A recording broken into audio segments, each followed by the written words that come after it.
Welcome to episode number 4 of the Phoebe Show, where we are talking about everything dealing with politics, culture, and community, not just here in Houston, but in surrounding worldwide. We'll be talking about various topics.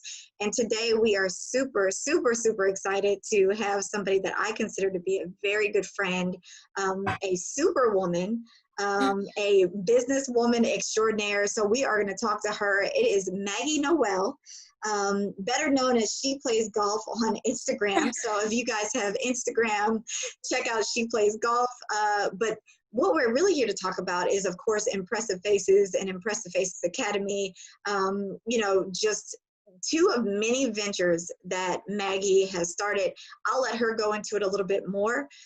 This woman has literally jumped from different, I guess, what do you want to call them, industries, and has literally conquered every industry that she's ever been in. So we will find out what her secret recipe is. What is it that some of us are missing, even myself, maybe getting up a little bit earlier, maybe finding a little bit more motivation or whatever it is. But we'll be talking to her today. So welcome, Maggie. Hi, thank you for having me. Well, thank you for being here. I appreciate you taking time out of your busy schedule to come talk to us. Oh, of course. Yes, lady. So, we're going to jump right into it. So I always tell people at the Phoebe Show, if you have any questions on the back end, this is not like a typical interview. If you have questions of me, you can go ahead and ask them. So tell us, who is Maggie Noel behind the business? I think, if anybody that knows you, and if you don't know who Maggie is, you're missing out. So make sure you go check out Mpressive Faces. That's Mpressive Faces, FACES, on Instagram. But who is Maggie Noel behind the business? So I guess a little bit of backstory before I kind of jump into Mpressive Faces, because it all kind of, the story before Mpressive Faces, I think, is just as important as this business now, Mpressive Faces, and of course Mpressive Faces Academy. But before this, I was doing golf. She plays golf. Yep. So a lot of people knew who I was on the golf course. And so I started playing golf since I was 6 years old. Originally, it was something my dad kind of put me in to keep me active, and just something that he tagged me along with on the weekends. It eventually turned into him keeping me in the sport to get a scholarship to play at a university, so that way he wouldn't and I wouldn't have to deal with paying for school. And so his wishes came true. I got a scholarship. I went to the University of North Texas, played all 4 years there. I knew that golf was my life, and golf was the ultimate career path that I wanted to take in playing professionally. And so what kind of happened after when I got to college, what happened was I developed what they call performance anxiety. Okay. And performance anxiety is basically where you get on the field, you know how to make the shot, you know how to play, or you know how to do whatever, because it's what you practice every single day. But as soon as you step onto the course and it counts is where I would literally have anxiety attacks. And so it affected my game, and I wasn't able to produce the scores that I was used to producing. And so mentally that created this depression, because something you've known your whole life is now something that's fighting against you. Right.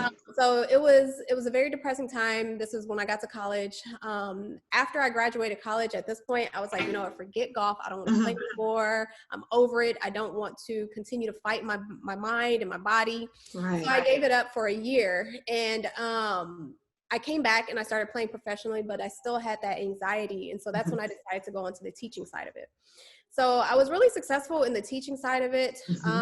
Obviously, a lot of the things that I've learned playing the sport, and especially on the mental side of it, after going through such a traumatic experience with the depression and the anxiety, it was something that I incorporated into my lessons and incorporated into my teachings. And did very, very well with that. A lot of my students did exceptional, especially my younger students. Mhm. And then I started the tax business. So the tax Hey, business I know. was was Well, hold on. I'm gonna pause you before we get into the business side. So I want to actually go back and ask you a couple of questions, because even though we've been friends for some time, some of those things are like the first time for me hearing that. yeah. So you started golf when you were 6. Your parents got you involved when you're 6. Yep. That's awesome. I think that's awesome. Tell us, how do you think that helped you as far as, and I'm asking from a point of being a former Division I basketball player. I think that's why you and I connected. I took golf lessons from you. That's where we originally became friends. Never was anywhere as good as you were, or ever as good as anywhere as where I was on the basketball court. But you were an amazing teacher. But tell me, how do you believe playing golf and just being a female that plays sports, number one, helped you with your confidence, and also helped you develop as a person for some of the things that you rolled over, and we'll go talk about on the business side, but some of the lessons that you learned playing sports that you were able to take over to the business side and be successful? Well, I mean, I just think that being an athlete in general, especially playing the game of golf, like golf is one of those sports where it will really test you, your patience, test you in Mm-hmm. your mental game. Mm-hmm. It'll test you in your integrity, your perseverance, all these different life factors that obviously spill over into not just life, but also in business practices as well. Mm-hmm. I think what you can learn a lot about a person by just taking them on the golf course. So the person that I grew to become Mm-hmm. on the golf course was somebody who persevered, somebody who had integrity, somebody who was honest, somebody that was, um, you know, just fighting through all of the hard traumas that I had to fight through on the golf course. So Right.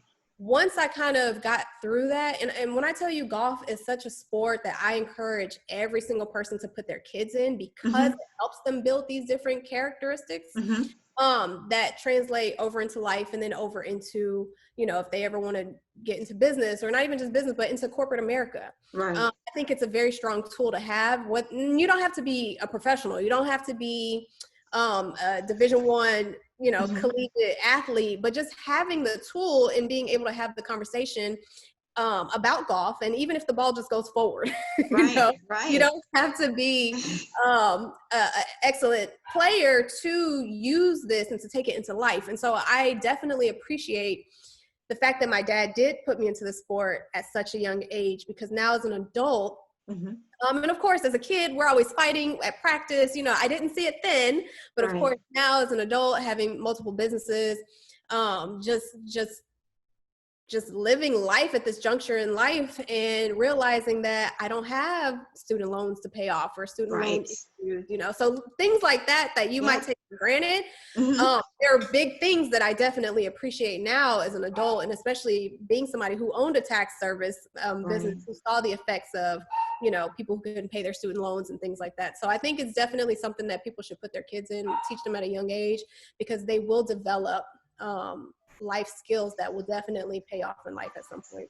Wonderful. And let me ask you a question. How did your father actually end up, and give me 1 second, because we're getting this. See, this is the real side of things that go on. My phone started, the Instagram started talking, playing back. Give me 1 second, guys. Let's see. Download that. So we're done downloading that. Okay, we're back at it. Now, question, how did your dad, now you're from H-Town, right? Does H-Town stay down for life? Texas, Missouri City. Yep. Yes, Texas, Missouri City. So how did your dad, or, was there a certain characteristic that you had exemplified as a young kid before the age of 6? How did your dad decide to put you into golf? Or how were you connected to golf? I know I got hit in the face with a basketball. I used to go outside and play with the boys, and it just kind of turned into more from there. Honestly, my dad, he was not a serious golfer or anything like that. He was definitely just an avid player, played recreationally, went to the driving range Yeah. on the weekends. And when he had me, he would tag me along. And Okay. so the story goes, and this is kind of what we've always told people, was that one of those trips to the driving range, there was a gentleman that was hitting golf balls next to us, and he just kind of looked over and saw me hitting shots and making really good contact with the golf ball. And he just kind of sparked up conversation with my dad. And, oh, your daughter's really good. You should keep her in this sport because as a minority and as a female, there's a lot of unused scholarships that aren't really talked about and that go unused. Right. So you should keep her in the sport. Even if it's just to play for fun, because again, I was 6 years old, so the attention span of a 6-year-old on a golf course is, okay, here's one ball, Dad, I want to go play. Right, exactly. So he did do that. He kept me interested. He would take me with him every time he would go. Then that turned into signing me up for summer camps or summer programs or just tournaments, and just kind of putting me out there and just kind of threw me into the competitive side of it. So it wasn't like I was coming from a golfing family. It just from my dad just going out playing, hitting balls for whatever reason, and taking me with him, and then just having that conversation with that gentleman that really kind of opened his eyes about the opportunities with the sport, and especially again being a female and a minority. So it played out exactly how the guy told my dad, and he's grateful. Yeah, I'm grateful. Of course. And to all those parents that are out there listening, if you're not a parent, if you're an aunt or an aspiring parent one day, or if you're just listening to a podcast and believe in gathering information for whenever that day comes, I think, speaking with two former female athletes, I never played professionally, but, it really is key to building your confidence. And I would assume Maggie agrees. She talked about it, but just a nugget right there. Try and put your kids into some type of sporting event, something where they have to actually push through. So that's one thing that we're working on with my niece and our son and stuff like that. So great. Thank you so much. So we will actually transition now and talk about the tax business. So we'll go into this tax. Where did you get the idea of jumping into the tax? And I swear, Maggie, it was like one day Maggie was a professional golfer. Next day, this woman's like at the top of the tax game in Houston, Texas. And I'm almost going to say in Texas, period. Number one, where did the idea come from? And number two, I guess, what's the importance of being an entrepreneur? Because it's almost as if you really never worked for anybody in corporate America prior to starting your tax business. So tax business, I'll be frank with you. I wouldn't even say I was dating a guy. Okay. No, I'm not going to say I was dating. Oh, let's be real. We could be real on this show. I was having conversations with a friend. Right. An entanglement? Wasn't an entanglement? I don't even. Okay, conversation. It's one of those situations that you just kind of want to forget. But gotcha. I guess I was just I was talking to this guy who actually owned a tax office at the time. Okay. And at that juncture in my life, I was in a very vulnerable season, meaning this is where I was transitioning out of golf, and where I was transitioning, meaning I was going through that depressing phase with golf. And this was actually before I started the teaching of golf. Okay. But I was in a very vulnerable season in my life. And what I mean by that is, again, I was transitioning out of playing golf and just trying to figure out what I wanted to do next. I didn't know exactly. And I've always had a passion for not necessarily modeling, but just, doing some type of print work, commercial work, or whatever, anything that was like beauty or cameras or whatever. I always had a natural passion for it. So I actually decided to move to LA. I was literally there for like 2 weeks. And the guy that I was talking to at the time somehow convinced me to come back home. And when I came home, he actually owned a business. And at that time, I wanted to invest in something of my own because, again, I didn't know what was next. And so when the modeling thing, I decided it's not for me, I want to come back home. I came back home, and because he was already in it and doing it, it was just kind of like, it made sense for me at the time to kind of start my own. And so I did. I started my own, and just like any business, it took a while to really build. But for me, I've always had, I guess, like a marketing eye, or an eye for marketing, or an eye for capitalizing on social media, and just really just trying to captivate and capture an audience, and give that audience what they want in order to make you likable enough to where they want to do business with you. And so I've always had a niche in that. And so I think that's what's kind of really helped me get that business more successful in a shorter amount of time. Now, I don't do taxes anymore because I just realized that numbers all day and doing this. Like, at the time, it made sense because, okay, this guy could help me if we're dating or talking, whatever. Right. But I never had a passion for. When I was in college, I cried in my business calculus class. Like, I didn't like math. Like, I don't like crunching numbers all day long, and so I didn't enjoy it. Right. However, the business was successful, at some point, but I just didn't enjoy it. And so that's, it was, I probably did it for a couple years. So. Right. Now, have you ever had a typical 9-to-5, not saying that anything's wrong with it, but for the people who are actually listening and tuning in and want to find out, hey, what are some things that I can do that Maggie Incorporated, we have a lot of people that kind of jump out there that have a 9-to-5 that are in certain situations financially where it would be better for them to have their own business because, I mean, essentially sky's the limit. But have you ever had a 9-to-5 before? Yeah, I mean, even as a young girl, I always knew, especially watching my mom. She was, she's an artist, she's an entrepreneur. I have very little recollection of her actually working at, a desk or a regular job. I do remember as a kid, she, worked as a social worker for a little bit, but for the longest of my life, my mom has always been an entrepreneur. And so I kind of always had in the back of my mind that I saw myself as a business owner as well. But I did. After college, when I decided not to play golf anymore to pursue it, after my last tournament, I actually started working for Enterprise Rent-A-Car. Okay. Why? Was because I wanted to get into medical device sales or pharmaceutical sales. And so I remember I had an interview with Alcon, which was in Fort Worth because I was still in Denton. And I went for my interview, and the interview went well, but they wanted me to have some more sales experience.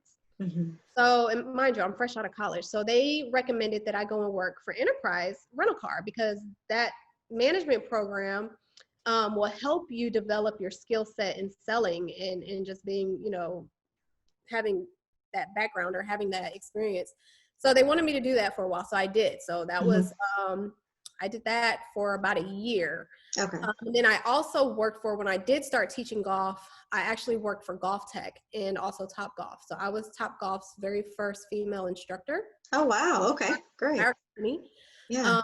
And then I also worked at Golf Tech. Although it's not necessarily me running my business. Yes, I was attracting my own clients for the most part, but I'm working for another entity. And then that's when I decided to kind of do it on my own after that. Gotcha. So originally you actually started off with Golf Tech or Top Golf and then kind of branched off into your own business, where it was the Maggie Noel, I think it was Maggie Noel School of Golf, correct? Yeah, there you go. See, I remember it like it was yesterday. And so, having had that experience where you worked the 9-to-5 and seeing the difference, it seems like, I mean, obviously you watch your mom, she was an entrepreneur. It sounds like your dad was out there. He was definitely a go-getter or somebody that taught you how to push yourself. What is it, the difference that you see, and what can you tell somebody out there that's aspiring or looking up to you and saying, hey, I want to be where she is one day? What are a couple things, or at least 3 things that you can tell them that's a big difference between being an entrepreneur, and either 3 good things and 3 bad things about being an entrepreneur versus working a 9-to-5? So one of the things, let's see if I need to do this. One of the things that I've always said about me and being a business owner was, and I, applaud myself for it, but I never was afraid to fail. Gotcha. I was never afraid of, what if this doesn't work out? Right. My mindset was always, if I'm going to do it, if I touch it, it's going to be gold. Like I was that confident. Right. And I only say that to say that's the reason why I was able to jump from different avenues and different fields and actually be successful at it. Because I felt like, I'm over this, I'm done with this, but I want to do this now. And if this is what I want to do, it's going to be gold. Like it's going to work. Like there's not even an option for failure. Yep. And my tax business, it didn't fail. It was a very profitable, very successful business. I just didn't want to do it anymore. Right. So I would say definitely have the mindset that anything you touch is going to turn into gold. Don't be afraid to fail. There you go. Nope. Looks like we paused. Hold on one second. We froze for a quick second. The same 100% of the shots that you don't take. Okay. So I've always had that mentality. Now, being a business owner, it looks great. Yeah. It looks all fun and glitzy and glam and because you can control your schedule, you can do this, you can do that. But the hard parts about it is that, I have a team, like I have people that I work with, so I always have to make sure that they're set, especially with this whole pandemic thing going on. I still have to find ways to try to make sure that my employees or that my team, they're still good. So that was kind of our challenge this last, ever since COVID. Right. The other thing too is just making sure that you are always in the know of the trends and what's going on and because you can get so stuck in just doing things one way. Then, on the outside world, there's a whole bunch of new techniques and a whole bunch of new stuff that you got to keep up with. So those I would definitely say are the good things. Definitely have a winning mindset. Don't be afraid to fail. At least take the chance. Because again, you're going to miss 1000% of the shots that you do not take. So, Absolutely. If there's something that you're passionate about, if there's something, an idea that kind of clicks in your head and you have that momentum, keep that momentum going. Because I will say, if I get an idea in my head, Mpressive Faces was an idea that I had at a conference. And I just remember how much passion I had when I was talking about it to a friend of mine that I was out there with. I was like, oh my God, I have this idea and I can do this and I can do that. And as soon as I got home, I just hit the ground running. Awesome. And so if you have an idea, if you have something that you're passionate about, something that you cannot stop thinking about, there's a reason. And that reason is because something is telling your spirit in your mind that, hey, this is something that I need to act on because it could be the next, what's going to take you to that next level in life, or whatever your goals maybe is what's going to take you there. So I would say definitely, if there's something that you can't take your mind off and that just really you're passionate about, move on it. Yeah.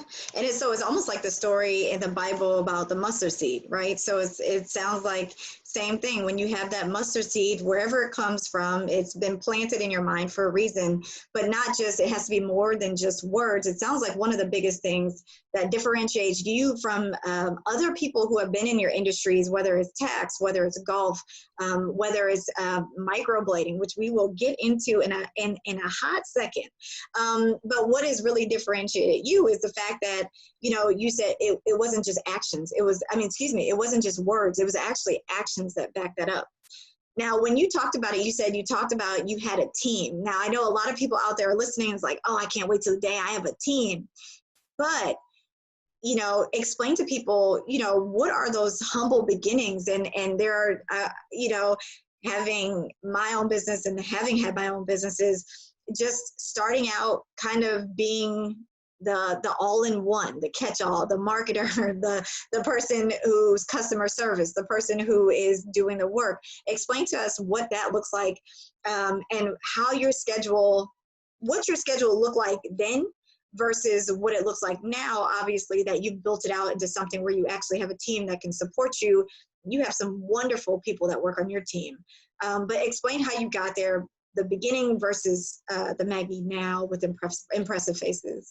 Yeah, so my team, although I have a very, very awesome team, I still wear a lot of hats in my company. I'm still the one behind social media. I'm still the one behind, making sure that we are in front of everybody's face. I'm still the one that's making sure we have all the bills paid, make sure we got light, make sure we have supplies, make sure our inventory is stocked, making sure, everything is in order.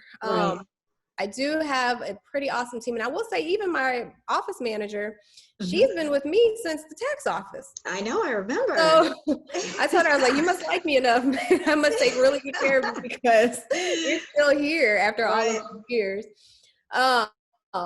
But my schedule now, because I have such a pretty strong team, when I first started, yes, I was working. I remember there was a time frame for like 4 months. It may have been like 3.5, 4 months, but there was not one day that I was off. Really? Not one day. So tell us what did those typical days look like? Was it like 8 hours a day? Some people feel like they have to get up at 5 and work till 11, or some people are so set, I can only work 5 hours or 6 hours. What did it really look like? What happened was, when I first started my Mpressive Faces, is I was booked like months out. And so what I realized was that when people got kind of, I guess, discouraged to book so far in advance, they started to go other places. And so because I'm not available, or because my schedule was just that busy, so the idea that I had was, I need to bring more people onto my team, because while I may not be available, I'm going to, train people to be just as good, who they would be okay with booking if I'm not available. So that was kind of my vision with that. And now we have, it's a total of 4 technicians. All of them do amazing work. They've all gone through our school, which I never bring on anybody who we didn't train already. Okay. So every single tech that we have has gone through our training, went through our school. But now, like I said, I had like 4 months of just working every single day.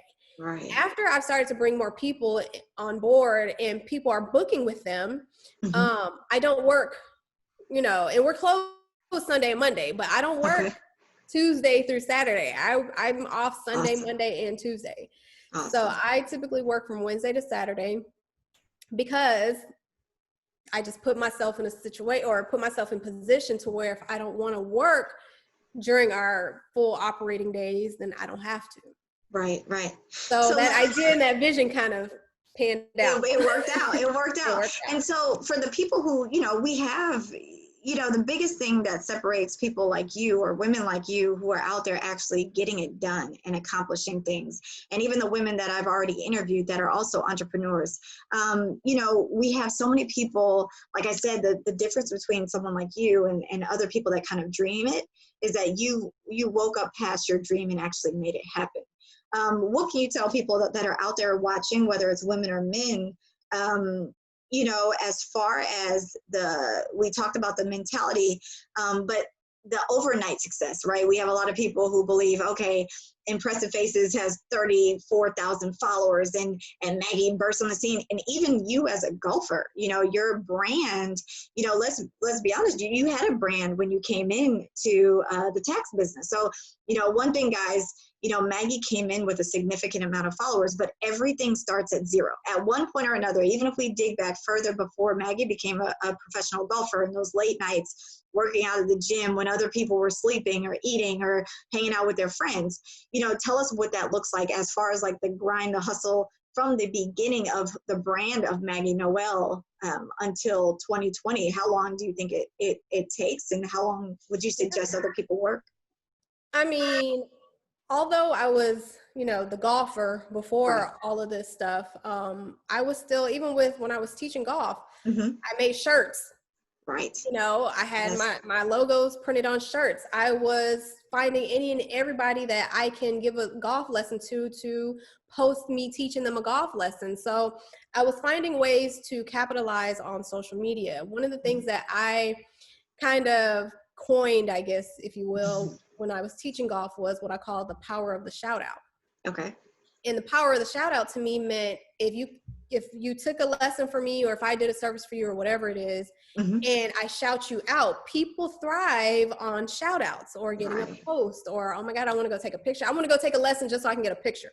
Right. and take this picture and I'm gonna post it. Well, now what you're doing is you're creating a ripple effect. You're creating the snowball effect. Now this person sees your picture. Now this person is interested. And now I take a picture with this person, or I shout this person out. And now, so it just, your name just starts to kind of become known, or people just start to identify you with this sport. Not to mention, I wanted to do it in a way where I wasn't the traditional golfer. You know, Right. you don't think golf. I've got tattoos, I've got short hair, and I've had even shorter hair than this when I was teaching golf. I was bald at one point.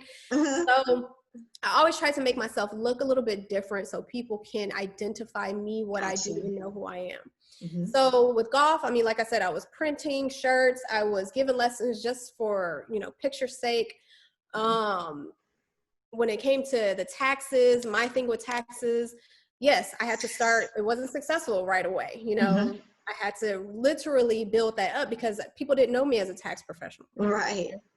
So I was what I would call the mastermind behind memes. And I would make these funny memes to make people want to laugh. And I always say, to make people laugh, they like you. And what I know about business is that people do business with people that they like. So if you can make somebody laugh, then they will be more inclined to do business with you. So we were doing memes. I was making memes. I was doing business with, or people from all over the country were sending me their tax information and stuff like that, all from making memes and funny at time memes.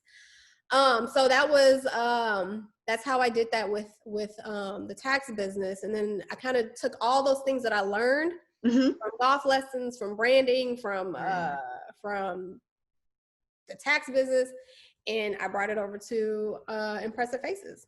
Yeah, so I mean, that's a perfect segue into Mpressive Faces. Of course, when we look at you, you know, you say you don't look like the typical golfer. You know, definitely not saying that any golfers look a certain way, but like I said with myself as well, people are like, oh, you play basketball? I'm like, yeah, there's no stereotypical look. But, you know, one of the things is you're beautiful. Obviously, you're beautiful. You're a great person on the inside as well as out. Of course, I know that because you're my good friend. But, you know, so let's talk about your eyebrows have always been perfect since I met you. Not even just your eyebrows, but your makeup. I'm like, the only thing I can do is put on some powder and some mascara. And to be honest, I'm like, you'll probably be ashamed. I put some mascara on my eyebrows. That's what I do every day. I'm not ashamed of it, guys. So judge me. But let's talk about it. How, like, what you know, your biggest thing was you loved everything beauty. And you said you were at this conference. What was the conference for? Let's start off. What was the conference for that got you interested in the microblading? Did it have anything to do with microblading? So the conference isn't what gave me the idea. The conference is what kind of created the fire behind an idea that I already had. Okay, so explain. So before I went to this conference, I had learned about microblading actually from a tax client. Really? Getting her taxes done, and she was telling me about this procedure that she wanted to get. And so when I looked into it, of course my initial response was, oh snap, that's something that I need. Right. And it looks really, really nice. So I just did some research, and of course during this time I was teaching golf. I didn't even have the tax office at this point anymore. But I was doing my golf lessons, and when I did my research, I kind of had this idea that, okay, you know, this looks really cool. This is, you know, it's like, it's an art, which I am an artist innately, and as a person, I'm an artist. And it's something that is beauty, like it's something that's enhancement. So it sparked my interest in, number one, just wanting to get it done for myself. Okay.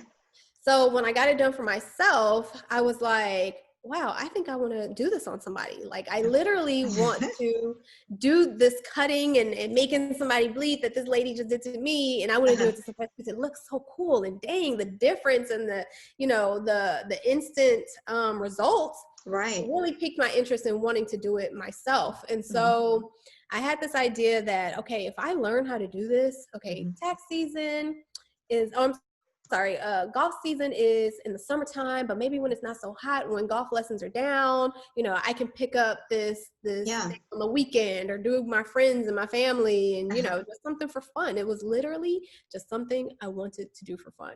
Right. So when I first started, I learned how to do it. Came back and I called up all my cousins, all my aunties, all my mama, I was like, hey, I need y'all to let me do this to y'all. I like, need some test subjects. Right now, all y'all know y'all need some eyebrows, so Right. let's practice on you. We won't tell them that. We won't tell them. Some of them, they did let me, and then some of them had enough sense to not let me. Okay. But of course, now they're calling up my phone and saying, hey, I need my brows done. I bet. So I came back home and I was like, okay, this is really cool. So I literally cleared out my dining area and was like, I just want to put a table here and just practice this technique. Mm-hmm. I kind of put it out there on social media what I was doing, and some people had enough sense to ask me for more work and more pictures, but there were also some people that were like, here's my deposit, I want to book an appointment. Awesome. So I kind of had to, Mpressive Faces was not, well, I'll say this. Mpressive Faces was something that, because it's an art, you have to make a lot of mistakes before you can perfect it. Okay. Sadly, I jacked some people's faces up to begin with. But, you know, to be honest, you would never know unless you look back at, you know, where your work is now compared to, I think we sat down, we were having lunch, you know, a couple weeks ago, but you showed me some before, and I'm like, you know, when I used to follow, when Mpressive Faces first started, looked phenomenal. But compared to that work that you guys do now, I'm like, ooh, yeah, that's a difference. But, you know, of course, that it's a learning curve with everything, right? It's a learning curve with everything. Okay, so that's, I mean, that is one serious story about the microblading. So let me ask you, when you have people that come to you and your work, I mean, again, guys, if you do not know Mpressive Faces, you're missing out. I'm just like horrified of having needles on my face, which is the only reason I haven't had Maggie do my eyebrows yet. I do have a couple other tattoos, but that was during college. But you know, if you go to Mpressive Faces on Instagram, so it's the letter M, Mpressive Faces, Pressive, Faces, Faces. If you go to Mpressive Faces, you can literally see the before and after. Tell me, in addition to the artistic aspect and, of course, the beauty aspect, how do you feel about yourself or even your business, like stepping back and looking at it when a customer is really satisfied or, you know, enjoys their experience at Mpressive Faces, which is right there in the Galleria area? How does that make you feel? I mean, I say it all the time that it has been a complete joy to have front row access to watching the growth and success of this business. Right. Because I did start out of my house, you know, practicing and working on people and not even thinking this was going to be a business, really, and honestly. It was just something I wanted to do for fun. And then when I saw it transition from, you know, in my house over to leasing out an office space, because I was becoming in demand, and people were booking and money was, I saw the money that could be made in it. Of course, I wasn't teaching that much golf anymore. Right, of course, I'm sure. So slowly I started to teach less and less golf. I saw that transition from me, you know, going from what I've known my whole life into something that I had absolutely no earthly idea what I was doing, but I saw the growth. We went from my house to an office space. That office space we outgrew in a year. We moved to another office space in the same building, outgrew that office. And now we're in a, you know, an 1,800 square foot office in the Galleria area with a whole classroom in there. Yes. So, you know, going from, you know, and I will say, you know, in just 4 years, we have surpassed over 7,000 clients from all over the world. That's awesome. So it has been an absolute joy to literally watch this baby of mine, you know, grow from just an idea, just, you know, just something I was like, I like this idea. I like how it looks. I see the potential in it. I see the difference it made in me as a consumer. And I'm pretty sure any and every woman or man who struggles with the same struggles I have, which I don't know anybody who has perfect eyebrows, would definitely benefit from this service. And so that's where I was at the conference. It was basically, the conference was about just kind of making your dreams work. And so it just kind of lit a little bit of fire to take that idea that I had and actually applying it and doing something with it. So as soon as I got back home from conference, I was like, I'm doing this. That's awesome. And I do remember the days where you were literally doing it out of your living room. I think I come to your apartment at that time and I was pregnant and I was like, Maggie, you doing Right. I'm like, is this a shop? You were like, no, this is my apartment. I'm like, okay, I love it. Look, if you like it, I love it. I'm like, I love the hustle. I loved it. I loved the perseverance. But let me ask you, so when we look at like the financial standpoint, so people that are watching, maybe entrepreneurs, maybe people who, again, may be struggling, that may be living check to check. I mean, if someone that looks like you has done it before, you can do it too. And, you know, we're hearing stories from Maggie where she's saying she literally started from ground zero, and it's about the work, right?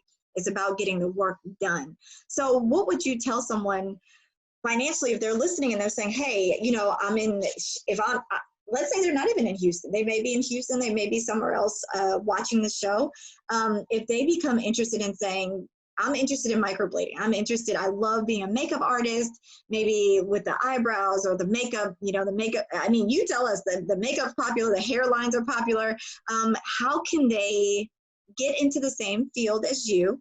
Hint, hint, Mpressive Faces Academy. So tell us more about that, and what made you kind of think outside of the box and continue to expand past your own personal use or your own personal way of teaching your team? Well, one of the things, the reason why we started teaching was because one, I've always had a passion for teaching because I would teach golf lessons, and I always felt like I had a way of connecting with the student to, you know, relay the message and get the message through. So I decided to start teaching because the training that I got wasn't very good. Okay. So I knew that, you know, even though I'm still well, by the time we started teaching, I had already been doing it for a while.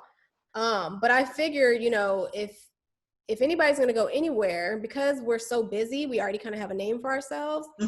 If we associate an academy to it, people will be inclined to come and train with us. Of course. So I decided to teach the microblading procedure. And ever since then, I remember our very first classroom, we had 3 students, and I was surprised. I was like, wow, like people are really wanting to come and learn from me. Okay, great. And I mean, even from our very first class, I remember I lost my HDMI cord to play my slideshows. It was just all types of like just chaos on the very first day of class. So, you know, going into that, I was rather discouraged and, you know, like, is this the right move? I mean, with anything, you know, is this, you know, what I'm supposed to be doing? But after that, people were still signing up. People were still signing up, and people are signing up. And not only were they signing up, but they were actually enjoying the classes and enjoying our teachings and enjoying what they were learning and just being there with us. And so that gave me enough fire you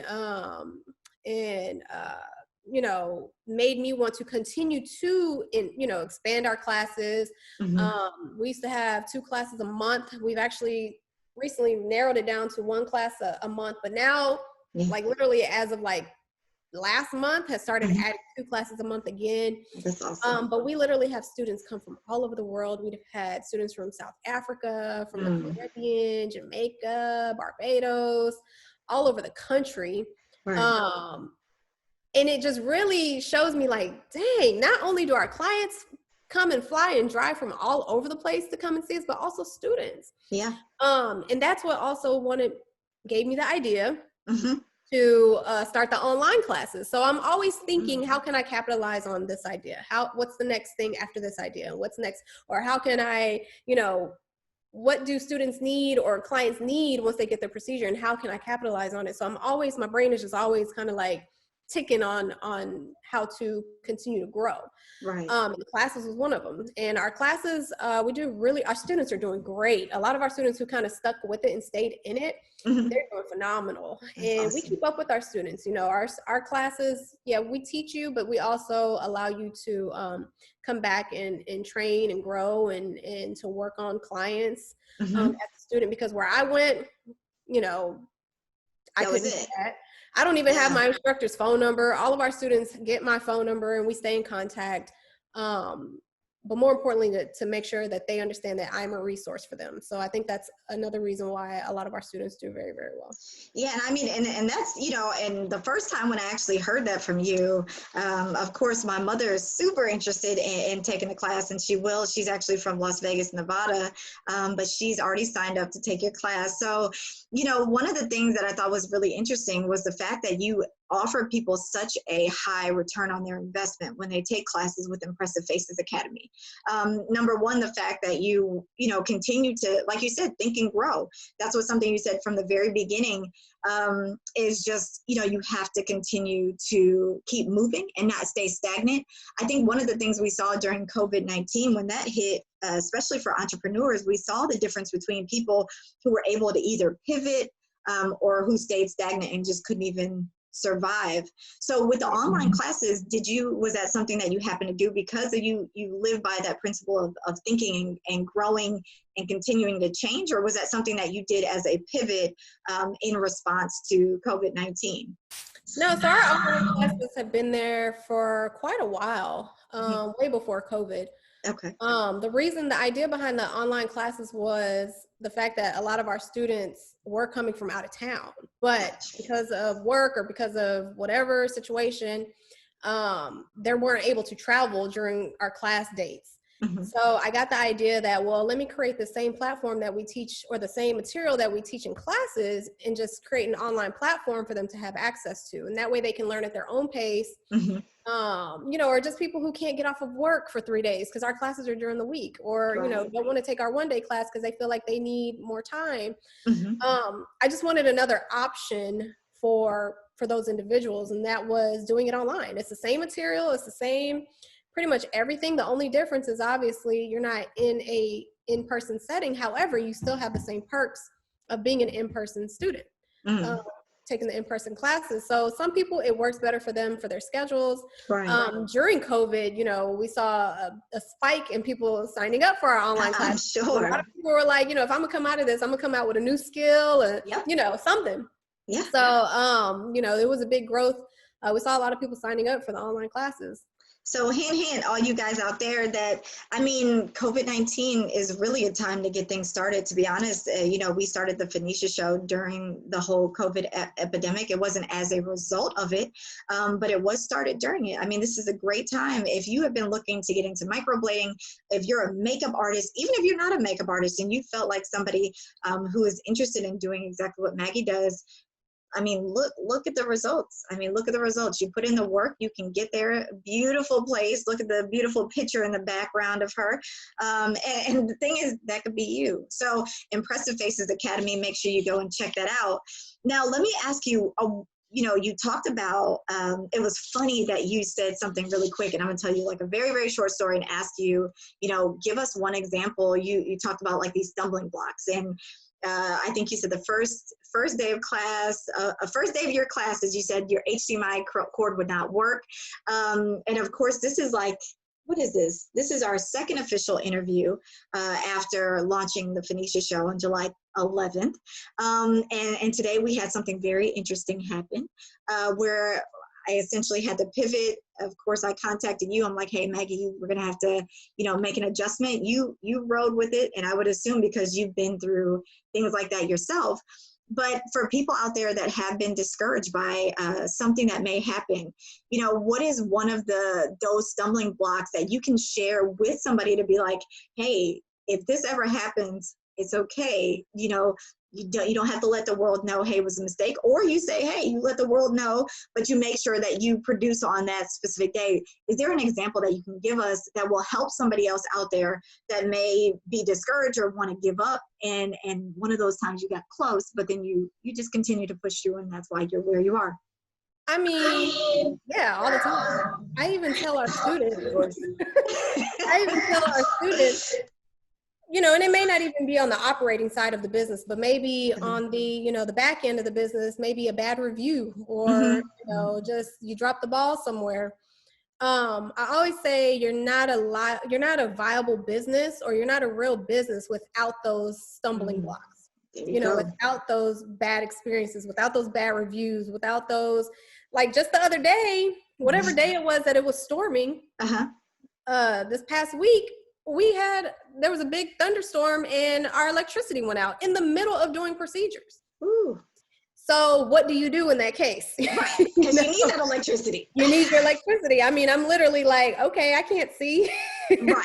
You know, and I tell students, I say, you're not in business without those stumbling blocks. Things are not going to be perfect every single day. So I will literally give them like the blueprint to, hey, you know, those days your Wi-Fi is going to go out. How are you going to accept payment? Right. You know, yeah. You can't let those things, you always have to be proactive versus reactive. And so I think what kind of sets us apart is the fact that I kind of give you those things that you're going to run into and how you can definitely avoid it, or how you can respond or react when these things do happen. But I mean, yeah, stuff happens all the time. I remember one time I wasn't even at the office and the electricity went out. And then my team, they're calling me like, Maggie, what do we do? What do we do? And I'm like, ooh, this is a good one because this has never happened before. Right. So instead of, you know, being scared or just, you know, shutting down or just, you know, that's where I had to get my brain ticking. And I just said, okay, just call all the clients and just move them down until we don't know when the power's coming back on, but, you know, we'll keep them in the loop of, you know, if they still want to come or if they want to reschedule their appointment. When our lights went out last week, in the middle of the procedure, our lamps stayed on. So it was weird. Okay. It was like our main lights were off, but our lamps to see our procedures were still on. And so we were still able to carry out the procedures at that moment. Okay. But by that time, by the end of the procedure, Centerpoint came, fixed everything, and the lights were back on. Our AC was out. So in Houston, it's hot. You know, it's in an oven. Like we're starting to be like, oh my Lord, it's starting to get hot in here. Right. So you have all these different moving parts that are just falling apart at one time. So I would say don't be afraid of those things. That just means that you're viable in a real business. Because again, you're not a good business if you don't have those stumbling blocks. It's not going to do anything but make you and your business that much better. That's awesome. I think that's a very good point that you made. Again, for everybody that's out there listening, you know, it sounds like, you know, the scariest moments are the moments where, number one, you get to think the most and react on your feet. And hopefully you learn how to put plans and processes in place where you can avoid that when it happens the next time. But the second thing is, you know, being excited when something like that happens. You know, when you do run into issues, it seems like Maggie said, those are when you know that you have a viable business, is when you do have those issues. If everything is rolling smoothly, especially according to what you're doing, you're probably going at too slow of a pace. You're probably not pushing enough, and you may not get to where you want to be. So we're getting ready to come to the end and close out. Let me ask you, Maggie, what advice would you give people that are out there watching, or what's one piece of information that entrepreneur success Maggie 2020 would tell her younger self, or even Maggie from 5 or 10 years ago? Hey, if I would have known that then, you know, here's something to avoid, or something that you should do or shouldn't do, what would that be? I would say, even before Mpressive Faces, one of my biggest growing lessons, if you will, that I definitely take very seriously now to this day is protecting my peace.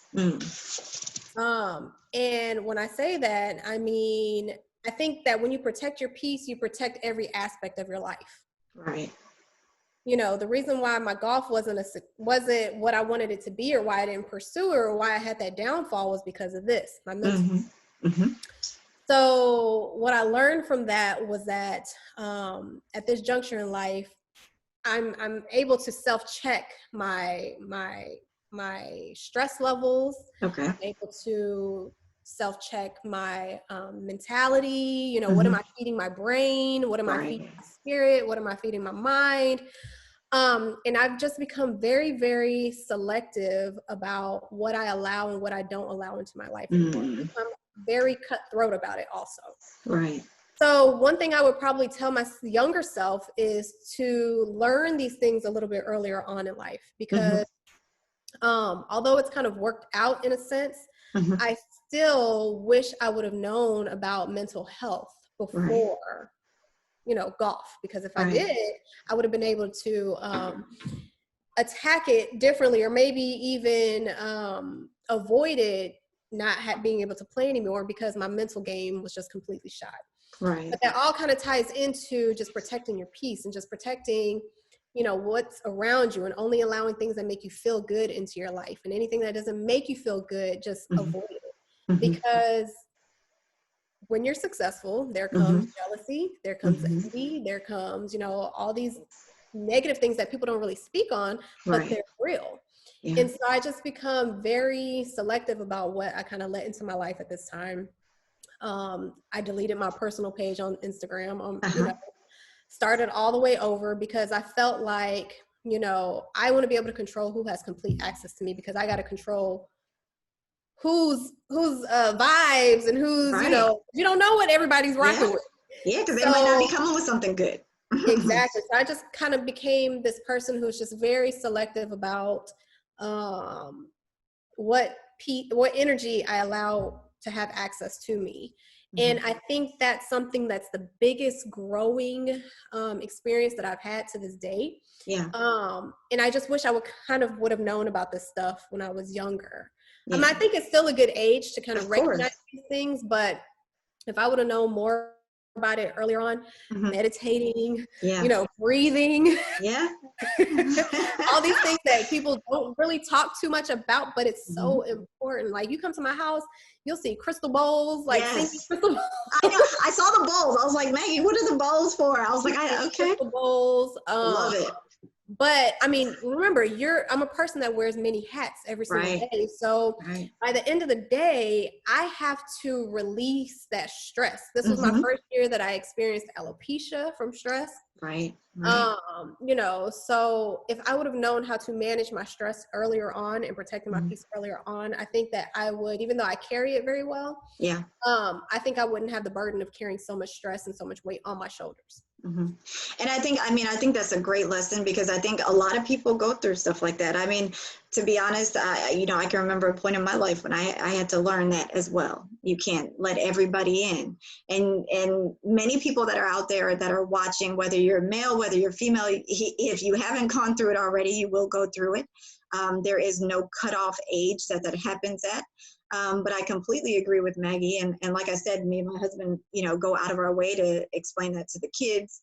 You know, one's older than the other, but it's like, if you listen, cool, you can take that lesson and possibly, you know, avoid it a little bit. You're still going to run into it. Or you can get the full blunt of it. But even if you do get the full blunt of it, you get to learn and grow. I mean, if we look at Maggie now, Maggie, you look super peaceful.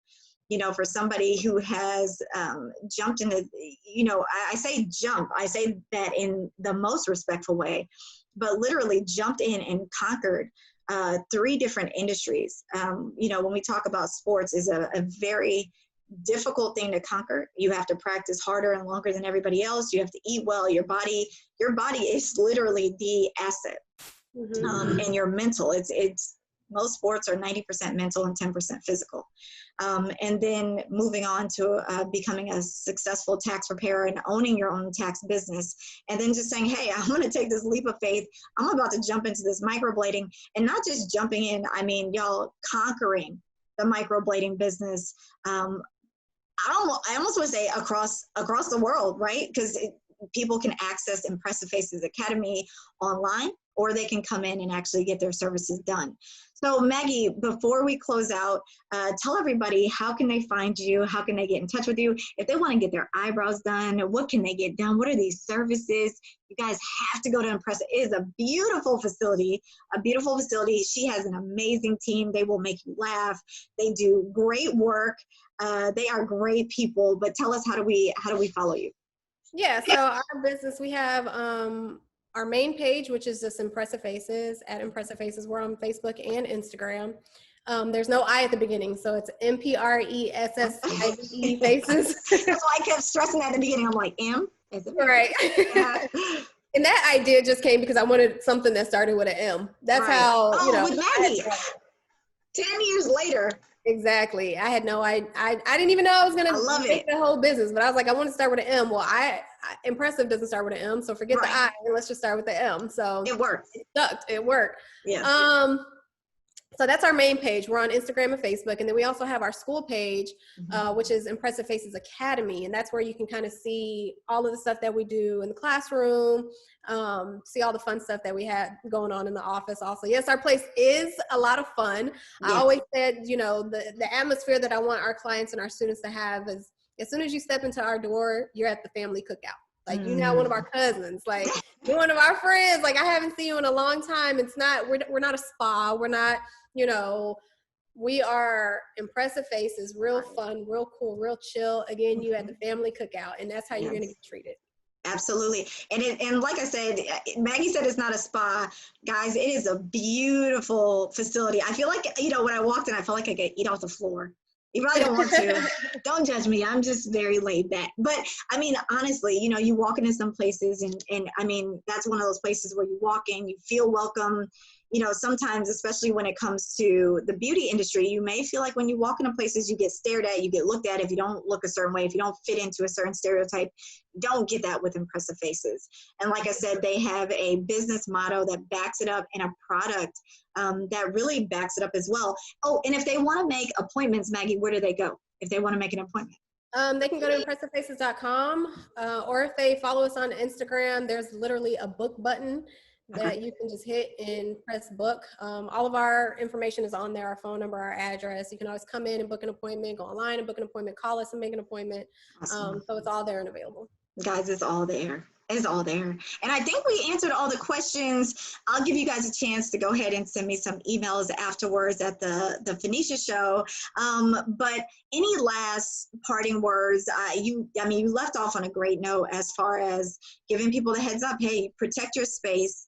First of all, you know, one of the biggest takeaways from today's interview that we learned from Maggie is it can't just be words, it has to be actions. So your actions have to back up your words, guys. She has worked for years to get where she is, to build her brand. And then from building her brand into this massive success, carrying it over into these different industries, but then learning how to protect herself from those outside forces, from people that want to, you know, steal pieces of the success. And people, I mean, we all know people like that. I mean, shit, you can have $2 in your pocket and the other person can have $1, or vice versa. They can have $5 in their pocket, you can have 2, and for some reason they'll find a reason to be jealous.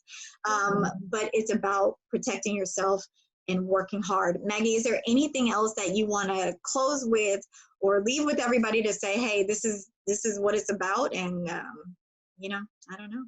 I mean, the biggest thing that I always stick to, and I've said it already, is you miss 100,000% of the shots you don't take. Absolutely. So you take a chance, you know, have that mentality that if you touch it, it's gold. It's turning to gold, guys. There's nothing else to say. If you touch it, it's turning to gold, straight from Maggie Noel. So thank you, Maggie. Guys, thank you so much for joining us at the Phoenicia Show. That was episode number 4 with Maggie Noel. She plays golf, the owner of Mpressive Faces and Mpressive Faces Academy. Make sure you follow us on YouTube, Instagram, Twitter, and Facebook at The Phoenicia Show, THE, Phoenicia, FANESHA. And you can go online, thephoeniciashow.com. Send us questions at hello@thephoeniciashow.com.